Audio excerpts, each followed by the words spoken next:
Folks, it's time to talk about something serious here. I've been looking around and it's clear.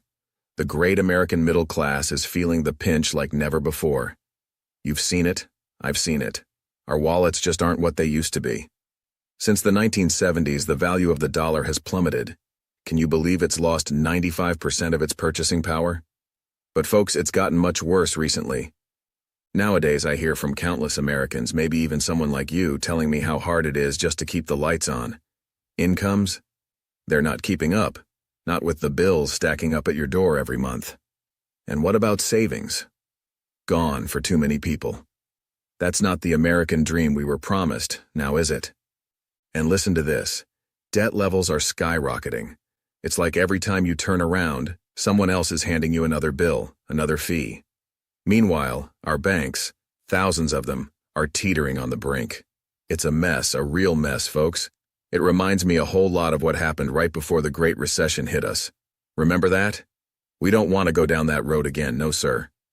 But it's not just about the bills or the shaky banks. It's about the cost of living. Everything from groceries to gas just keeps getting pricier. Credit? Tighter than ever.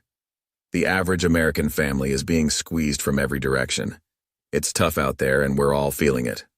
So what I'm about to share with you next in this video are 16 clear signs that everyday folks, maybe even you, are on the brink financially. We need to open our eyes to what's happening, take a stand, and bring some real change. Let's dive into these signs and see just how deep this goes. Folks, let's break down just how deep this financial pinch is going. First off, our incomes, they're not just stagnant, they're dropping. A shocking report from S&M Nikko Securities just laid it all out. Average household incomes have nosedived by 9.1% since April 2020. Once you factor in inflation and taxes, that's nearly a tenth of your money vanished. While you're trying to make ends meet, the price of just about everything from milk to mortgage has doubled, if not more. It's squeezing everyone and hard. Now let's talk about how Americans are coping, or should I say, struggling to cope. According to a survey by Assurance IQ, which looked at 5,000 folks, a lot of whom make a decent wage, mind you, around $75,000 a year, 66% had to tighten their belts just to handle everyday expenses last year. And here's the kicker. Over 40% of these people had to borrow money to pay the bills. Can you imagine? Borrowing just to keep the lights on. And it's even worse for those earning less. Nearly half needed to borrow. It's a cycle that just keeps spinning downward. But wait, there's more. And it's about our credit card debt. Remember the early 2000s? Well, as of this year, we've hit a new high, or low, depending on how you look at it. The average credit card debt per household is now $8,674. That's the highest it's been since 2003, folks. And it's not just a small bump. We're talking about a jump of over $2,200 in debt since just before the pandemic hit. Total credit card balances? They've ballooned to $1.14 trillion. That's 5.8% higher than last year. Think about that. When you're carrying that kind of debt, every day is a high-wire act. And here's another part of the story that's got folks wringing their hands. Credit card interest rates. They're not just high, they're sky high. We're looking at an average interest rate of 22.76%. Imagine that. If you're managing to pay off your cards each month, using those rewards, life might seem sweet. But Ted Rossman from Bankrate tells us there's a darker side. There are millions trapped in a vicious cycle, doling out 20%, 25%, even 30% interest month after month. It's crippling, and it's no way to live. And guess what? While you and your neighbors are struggling to keep up, credit card companies are raking in profits like you wouldn't believe. Rakeem Murr from the Groundwork Collaborative pointed out how these companies are using this inflation crisis as a smokescreen to jack up the rates and pull an extra $25 billion out of our pockets. It's outrageous, folks. They're making a killing while the average Joe is barely scraping by. But that's not all. Let's talk about our banks. Yes, the big ones, like J.P. Morgan Chase, Wells Fargo, and Bank of America. They're in hot water too. With credit card delinquencies soaring to the highest level in 12 years at 10.9%, these banks are bleeding money. In just the second quarter of 2024, they reported losses of $5 billion due to bad debts they just can't collect on anymore. It's a bad sign, a really bad sign, when our banks start feeling the pinch like this. And to cap it off, here's a real kicker. For the first time in 10 years, credit scores across the country are dropping. FICO's Vice President Ethan Dornhelm, he's said it himself on NBC. This is unprecedented in over a decade. Why is this happening? Well, it's simple. Americans are drowning in debt, missing payments, and those little savings cushions we all tried to maintain? Gone. Savings rates have plummeted back to zero. This isn't just a rough patch, my friends. It's a serious slide. It's time we asked ourselves, what's really going on here? How long can we, the hard-working American people, endure this financial squeeze? We need answers, and we need action. This isn't just about numbers on a page. It's about our lives, our futures. Stay tuned, because we're not letting this one go quietly. Let's dig in and demand more than just empty promises. What are we going to do to turn this around? What are you prepared to do? Let's figure this out together.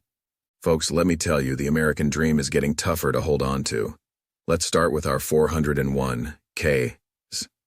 You know, that retirement plan we've all been counting on for our golden years? Well, more and more Americans are having to crack those open just to make ends meet. Bank of America's latest figures are alarming.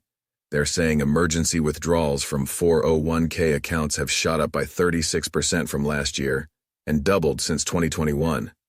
Imagine that. People are dipping into their future savings to keep a roof over their heads today. That's right.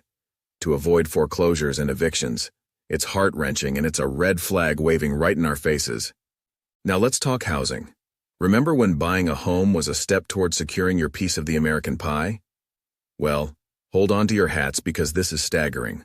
According to Zillow, the average mortgage payment has nearly doubled in the last 4 years. That's a 96% increase, folks. In 2020, you were paying about $1,329 a month. Now it's up to $2,618. And the price for an average home? It's soared to $517,000. Even the down payment you need is out of reach for most, averaging around $127,000. And no, we're not talking about some fancy digs in high-roller neighborhoods. These are regular family homes. This pricing is disconnecting the American family from the dream of home ownership. It's absurd, and it's squeezing the middle class out of their homes. And just when you think it can't get any tougher, here comes the knockout punch: energy bills. As winter edges closer, heating our homes is going to get a lot more expensive. Energy costs have already climbed by 4.3% just last season. A recent survey by CNET Money showed a whopping 78% of U.S. adults are worried about their upcoming home energy bills. And get this, a third are so strapped for cash they're resorting to credit cards and loans just to keep the lights on and the heater running. Others, they're cutting back on necessities just to pay the utility bills. So here we are, folks, at a crossroads. It's cold outside, and for many it's getting colder inside too. What happened to our security and stability? When did the American dream become an endurance test? Ladies and gentlemen, we've got to talk about what's happening on our roads and with our jobs. It's a tough scene out there. First off, let's talk about your car. We all need one, right? But keeping it running is costing more than ever. Car repairs have hit the roof. According to the Bureau of Labor Statistics, repair costs have surged by nearly 20% just this past year. That's the biggest spike in costs for any household good or service we've seen. And it's not just the labor costs, which are up because we don't have enough mechanics out there, but parts prices are outrageous too. A simple car battery? It used to cost under $100. Now you're looking at shelling out close to $200. And if you need parts directly from the automakers or aftermarket components, brace yourself. The prices have jumped by 10% and a staggering 177% respectively. It's making every trip to the mechanic feel like a high-stakes gamble. But it's not just about the cars. It's about making ends meet.